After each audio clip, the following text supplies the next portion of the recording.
வங்கக்கடலில் உருவாகியுள்ள புயல் சின்னம் தமிழகத்தை நெருங்கக்கூடிய ஒரு சூழல்ல டெல்டா மாவட்டங்களுக்கு ரெட் அலர்ட் விடுக்கப்பட்டிருக்கக்கூடிய நிலையில் நாகையில் மிக கனமழை பெய்து வரக்கூடிய அண்மை தகவலை பார்த்துக் கொண்டிருக்கிறோம்.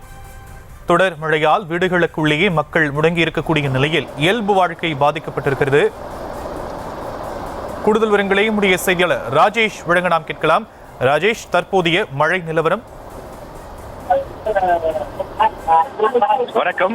நாகையில் கனமழை கொட்டி தீர்த்து வருகின்றது. நேற்று இரவு முதலே மழை பெய்தாலும் கூட இந்த புயல் சின்னம் தமிழகத்தை நோக்கி நெருங்க நாகையில் தொடர்ந்து மழையினுடைய அளவு அதிகரித்து வருகின்றது.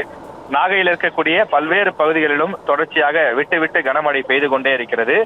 நாகை முழுவதுமே பொதுமக்களுடைய இயல்பு வாழ்க்கை பாதிக்கப்பட்டு பொதுமக்கள் வீடுகளுக்குள்ளேயே முடங்கக்கூடிய ஒரு சூழலும் ஏற்பட்டிருக்கிறது.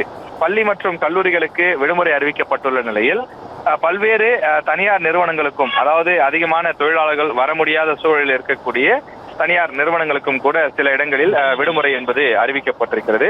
எனவே பலரும் தங்களுடைய குடும்பத்தோடு அவர்கள் வீடுகளிலேயே முடங்கி இருக்கக்கூடிய நிலையை பார்க்க முடிகிறது.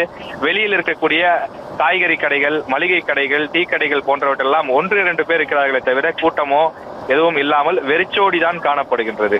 வீதிகளில் தொடர்ந்து மழைநீர் பெய்து கொண்டே இருக்கக்கூடிய காரணத்தால் தாழ்வான இடங்களில் முழங்கால் அளவு தண்ணீரும், சில இடங்களில் தொடர்ந்து தண்ணீர் பெருக்கெடுத்து ஓடக்கூடிய நிலையும் இருக்கின்றது.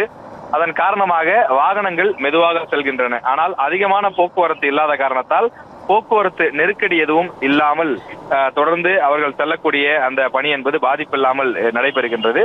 நாகையை பொறுத்தவரையில் வானம் லேசான மேகமூட்டத்துடனும் அது இருள் சூழ்ந்தும் காணப்படுகின்றது. தொடர்ந்து கனமழை என்பது அதிகாலை முதல் அவ்வப்போது விட்டு பெய்து கொண்டே இருக்கிறது. தற்போதைய விவரங்களுக்கு நன்றி ராஜேஷ்.